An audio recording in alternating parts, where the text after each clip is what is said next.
Yo la famille, j'espère que vous allez bien, moi ça va nickel. C'est votre boy Hans pour de nouvelles aventures. N'oubliez pas de liker, de commenter, de partager. Encore une fois, vous connaissez la musique. Là, on va faire la review de l'épisode 3 qui s'appelle Une lettre pour Bianca.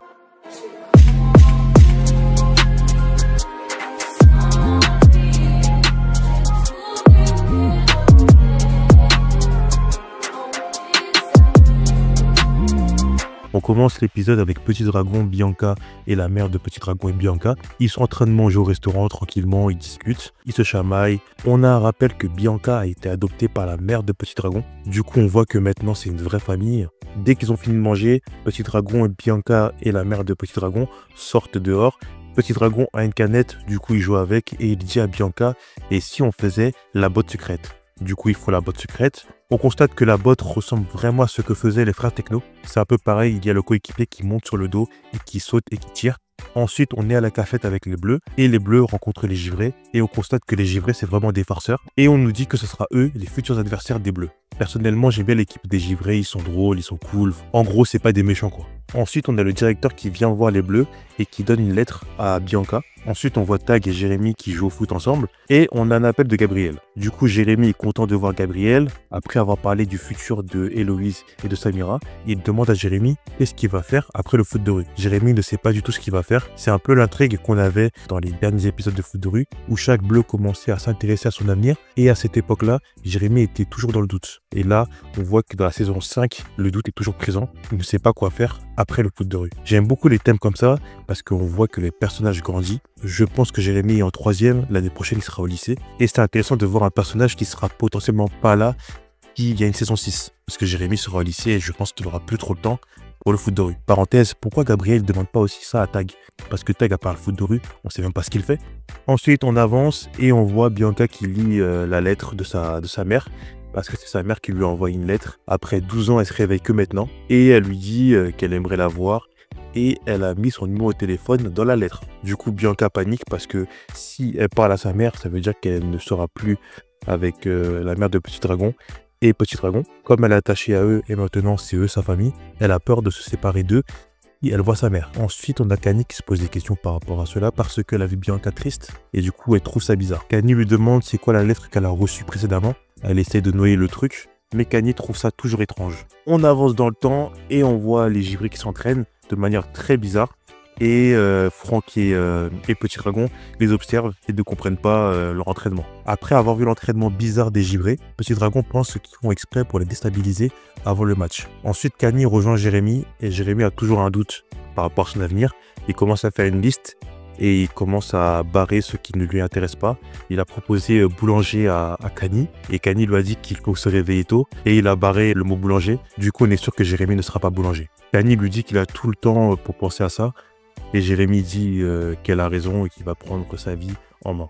Ensuite, on a l'agent Pradet et son collègue qui est grincheux là, qui est bizarre, et le maire. Le maire était au courant qu'il allait avoir un match de foot entre les givrés et les bleus sur la place de Port-Marie. Du coup, il installe des barrières pour empêcher le match. Tag et Requin voient cette scène et une fois que les policiers et le maire partent, ils enlèvent les barrières pour que le match ait bien lieu. Tag, il a vraiment peur de rien. Quand il était petit, dans tous les cas, il a connu bien pire. Il a connu des policiers qui capturaient des enfants, qui les mettaient au poste. Il a même réussi à faire fuir Gabriel qui était détenu par la police. Tag, c'est un malade. On avance et on voit Bianca qui est toujours en hésitation. Elle ne sait pas quoi faire face à la lettre qu'elle a reçue. Elle était même sur le point d'appeler sa mère. Ensuite, elle repart avec les bleus s'entraîner et on voit que sa tête est ailleurs et qu'elle ne pense qu'à ça. On repart sur la place. Le maire revient sur la place pour voir ces barrières qu'il a installées tout autour de la place et il voit que tout a disparu. Du coup, il se pose des questions. Il accuse Tag et Requin. Les deux disent qu'ils sont innocents et qu'ils ne savent pas ce qui s'est passé. Ensuite, on voit le collègue Fayot qui parle au maire et qui dit que le préfet se demande pourquoi il y a des barrières devant la préfecture. Avant de partir, le maire dit à Tag et Requin qu'ils vont le payer et qu'ils auront bientôt de ses nouvelles. Juste après cette scène, on voit la famille Wong, c'est-à-dire Petit Dragon, Bianca et la mère. La mère dit que Bianca n'a pas l'air en forme et elle dit que ça va. Ensuite, on voit les givrés et les bleus qui viennent sur la place et le match va bientôt commencer. Tag annonce le match et le match commence. Au début, les givrés gagnent 2-0 parce que Bianca n'a pas la tête à jouer au foot de rue. Elle rate tout, elle tire sur les murs, elle tire sur les pigeons. Carrément, à un moment, la lettre que sa mère lui a envoyée, Elle tombe sur le terrain, du coup elle ramasse la lettre, c'est vraiment catastrophique. On arrive à la mi-temps et personne ne comprend pourquoi Bianca est dans cet état. Bianca se met à pleurer et Kanye décide d'aller la réconforter. Du coup Bianca dit tout à Kanye par rapport à la lettre, etc. Et Kanye arrive à lui remonter le moral et Bianca est remontée à bloc. On peut voir que Kanye, franchement, c'est comme une grande sœur pour l'équipe. Elle arrive à remonter le moral de tout le monde. Elle a réussi à remonter le moral à Jérémy précédemment. Et maintenant, c'est Bianca. Elle a vraiment cet aspect de grande sœur dans l'équipe. Le match recommence et Bianca est transformée. Carrément, c'est Ronaldinho. Elle fait des roulettes, des passements de jambes, des sombreros. Elle tire. Elle a fait la botte secrète avec Petit Dragon, qui est très cool au passage. Franchement, je ne sais pas si c'est que dans cet épisode-là, mais elle est super forte. J'ai l'impression carrément que c'est la plus forte de l'équipe. Elle a marqué un but à un moment, elle était toute seule, elle a dribblé tout le monde et but. C'est une dinguerie. Du coup, les Bleus gagnent le match et le capitaine des Givrés dit qu'il est honoré d'avoir perdu contre les Bleus. Pardon, par la légendaire équipe des Bleus. Après la victoire, Bianca fait un câlin à sa mère et elle dit que jamais elle les abandonnera. On arrive à la fin de l'épisode.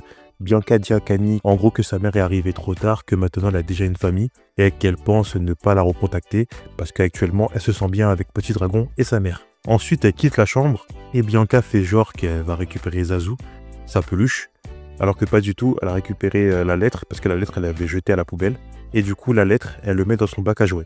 Et voilà, l'épisode se termine. Allez, c'est parti pour la review. Alors j'aime beaucoup la famille de Petit Dragon, la famille recomposée. On sent que c'est une vraie famille. Madame Wong, elle a adopté Bianca et elle aime les deux autant l'un que l'autre.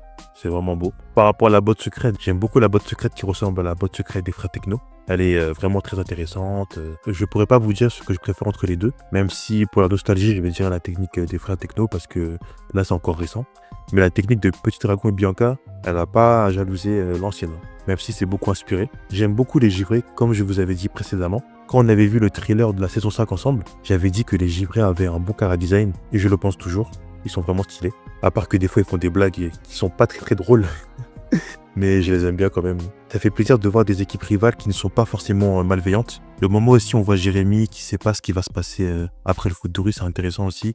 On voit que les personnages pensent à l'avenir, surtout Jérémy qui est en 3e, du coup c'est intéressant. Aussi pour revenir à Kali, j'avais dit précédemment aussi, mais elle a vraiment l'aspect de grande sœur, elle arrive à remonter le moral de tout le monde. C'est un bon personnage franchement, et j'espère qu'elle aura aussi quelques backstories aussi dans la saison 5. On a aussi Tag et Requin, c'est vraiment le duo de pirates. Comme je dit précédemment, eux, ils n'ont pas peur de la police. Hein. Dès qu'il y a un problème, ils sont prêts à libérer des amis qui sont embarqués par la police. Et pour finir, pour revenir à Bianca, c'est un bon personnage finalement. C'est un des personnages que j'aimais pas trop dans l'équipe, mais elle remonte un peu dans le classement avec son histoire avec sa mère. C'est bien d'explorer ce genre de thème parce que cette situation arrive à des enfants qui regardent Foot de rue actuellement et qui pourront se retrouver dans ce thème-là qui a été abordé par le biais de Bianca. Je trouve ça beau qu'elle a préféré choisir sa famille d'adoption plutôt que sa mère qui l'a abandonnée. Ça permet d'appuyer que la famille n'est pas forcément que dans le sens, ça peut être aussi via les liens tout court. Mais c'est intéressant aussi qu'elle n'a pas jeté la lettre, car ça pourra être une future intrigue. C'est possible que sa mère, plus tard, vienne à l'Institut Riffleur pour la chercher. Et du coup, ça fera une suite à cet épisode. Et je pense vraiment que cela va se passer. En tout cas, si vous avez kiffé l'épisode, n'hésitez pas à liker, à commenter et à me dire ce que vous pensez de l'histoire de Bianca ou encore sur l'avenir de Jérémy. On se dit à bientôt pour de nouvelles aventures. Sayonara.